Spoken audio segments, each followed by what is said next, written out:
Hello friend, मैं हूं Rajesh sir. इस वीडियो में अभी आप आए हैं थंबनेल देखकर पी रेशो का। जी हाँ, मैं आपको इसको पी रेशो सिखाने वाला हूं।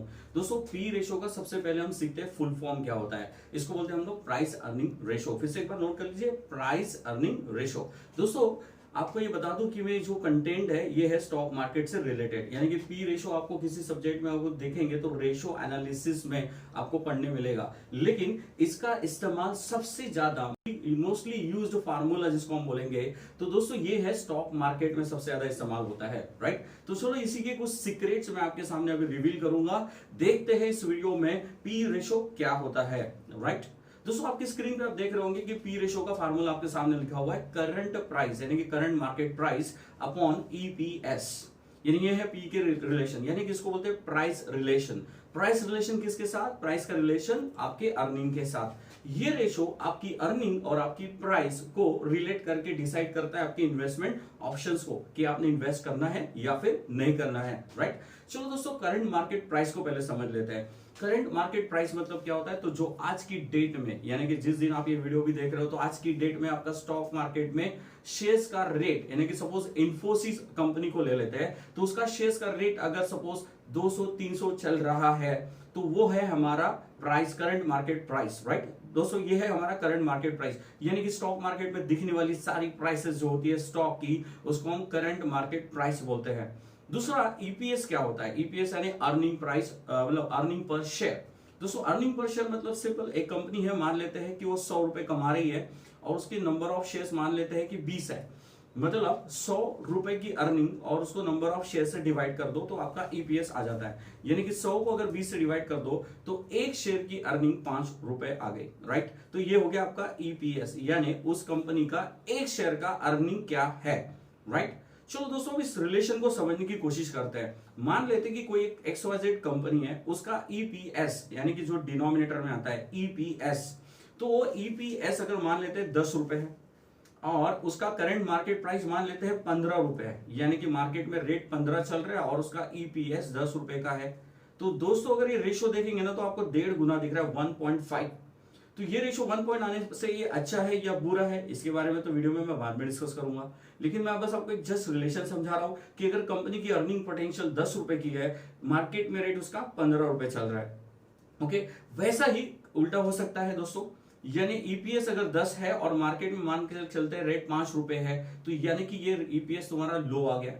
तो दोस्तों ईपीएस को अगर हम देखेंगे तो इसको कैसे इस्तेमाल किया जाता है हमारे इन्वेस्टमेंट एनालिसिस के लिए, उसके ऊपर हम लोग बात करते हैं। राइट, पहली बात तो पी रेशो जो होता है, ये पी रेशो ये लॉन्ग टर्म के लिए इस्तेमाल किया जाता है, कि लॉन्ग टर्म स्ट्रेटेजीज के लिए इस्तेमाल किया जाता है।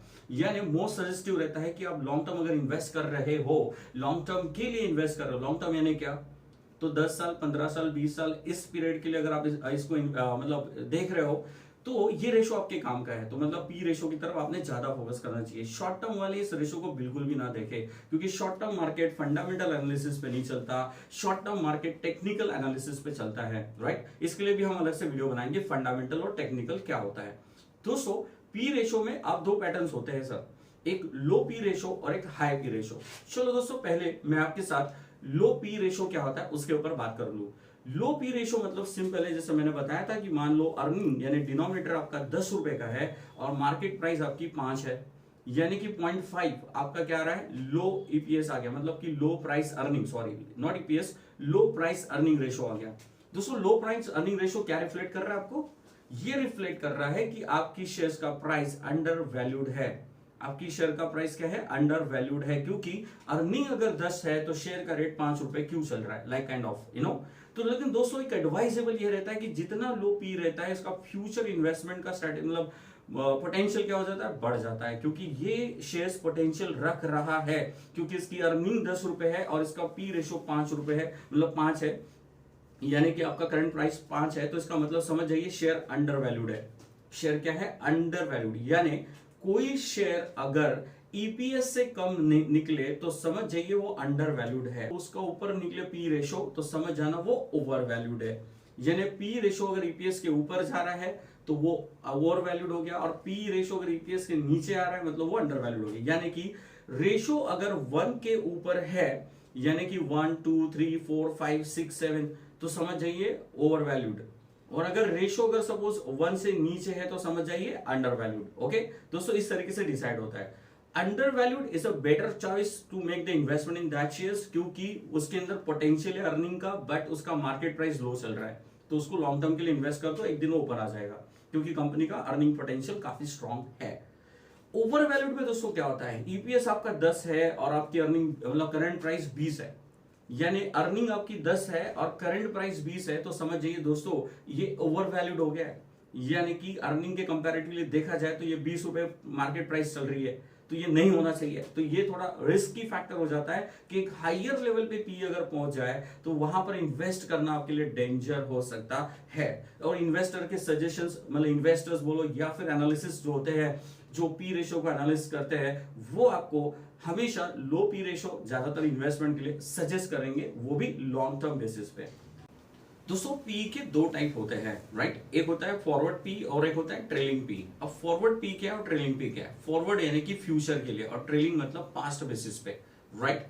फॉरवर्ड पी के अंदर में दोस्तों क्या होता है, पूरा पी रेशो जो होता है ना, दो एलिमेंट पे चल रहा है, एक प्राइस करंट प्राइस और एक होता है ईपीएस। यानी न्यूमरेटर में आपका करंट प्राइस है और आपका डिनोमिनेटर में क्या है, ईपीएस है, राइट?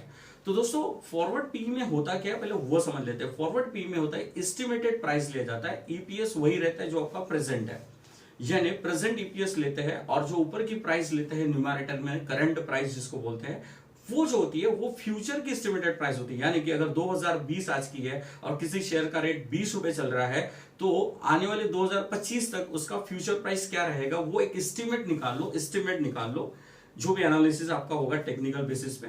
तो उसको सपोज 25 आ गया, मतलब कि आने वाले 5 साल बाद इसका 25 रेट रहेगा, तो वो रेट इस फार्मूले में रखा जाता है और देखा जाता है कि पी बड़ा आ रहा है कि छोटा आ रहा है, मतलब कि फ्यूचर के इसके बढ़ने के एक्सपेक्टेशंस को डिसाइड किया जाता है। यानी कि ओवर वैल्यूड रहेगा कि अंडर वैल्यूड रहेगा, ये एस्टिमेट निकाला जाता है, जिससे एक इन्वेस्टर अवेयर हो जाता है कि whether to invest into shares और नॉट। दोस्तों अभी ट्रेलिंग पी क्या होता है? ट्रेलिंग पी में होता है करंट प्राइस जो होती है वो कांस्टेंट रहती है। फॉरवर्ड पी में करंट प्राइस एस्टिमेटेड निकाली जाती है, लेकिन ट्रेलिंग पी में करंट प्राइस जो चल रही है आज के दिन वही वाली प्राइस लेते हैं। लेकिन ईपीएस जो होता है ये आपका पास्ट 12 मंथ के अर्निंग के बेसिस पे, यानी कि पिछले 12 मंथ के जो अर्निंग है उस बेसिस पे आपका ईपीएस कैलकुलेट किया जाता है एवरेज बेसिस पे, और उसके बाद डिसाइड होता है आपका ट्रेलिंग पी। ओके, तो दोस्तों दोनों पी का अपना एक इस्तेमाल है, मतलब फॉरवर्ड पी का इस्तेमाल है फ्यूचर की इन्वेस्टमेंट के लिए, ट्रेलिंग पी का इस्तेमाल भी फ्यूचर के इन्वेस्टमेंट के लिए है, लेकिन इसमें दोनों वैल्यू को चेंज करके चेक किया जा रहा है, एक बार मार्केट प्राइस को और एक बार ईपीएस को। तो ऐसे दो टाइप इसके बन जा रहे हैं। ओके, तो दोस्तों ये था मेरा पी से रिलेटेड। लेकिन एक और जाते जाते एक चीज बता दूं कि P ratio of company and P ratio of industry, जैसा आपने सुना ही होगा कि इंडस्ट्री का एक एवरेज रेशो निकाला जाता है। इंडस्ट्री मतलब क्या होता है, जैसे मेरी आईटी कंपनी है, तो मेरे आईटी कंपनी के अंदर में अगर सपोज 100 कंपनी काम कर रही है तो ये होगी आईटी इंडस्ट्री। तो ये 100 कंपनियों का एक एवरेज रेशो निकाला जाता है कि इनका पी रेशो क्या है, और उस 100 कंपनी के अंदर अगर विप्रो कंपनी को ले लेते हैं आईटी में, तो उसका पी रेशो क्या है। अगर इसका पी इंडस्ट्री से ज्यादा है और विप्रो का पी इंडस्ट्री से ज्यादा है, इंडस्ट्री पी रेशो से, या फिर विप्रो का इंडस्ट्री पी रेशो इंडस्ट्री से कम है, तो यहां से भी एक स्टैटिस्टिक निकाला जाता है। तो ज्यादा है तो इसका मतलब ये बहुत ज्यादा ओवर वैल्यूड हो गया, मतलब कि विप्रो कंपनी का शेयर ज्यादा ओवर वैल्यूड हो गया। लेकिन अगर कम आता है तो इसका मतलब विप्रो कंपनी का शेयर अंडर वैल्यूड हो गया। तो मैं बार बार जाते जाते एक एडवाइजेबल तौर पे बोल देता हूं कि अंडर वैल्यूड यानी कि पी रेशो का कम होना, ये फ्यूचर इन्वेस्टमेंट के लिए ज्यादा अपॉर्चुनिटीज है, उस शेयर में आप पैसे इन्वेस्ट कर सकते हो, क्योंकि फ्यूचर में वो शेयर्स के रेट क्या हो सकते हैं दोस्तों, हाई हो सकते हैं। सो दोस्तों उम्मीद करता हूं कि आपको ये टॉपिक समझा होगा।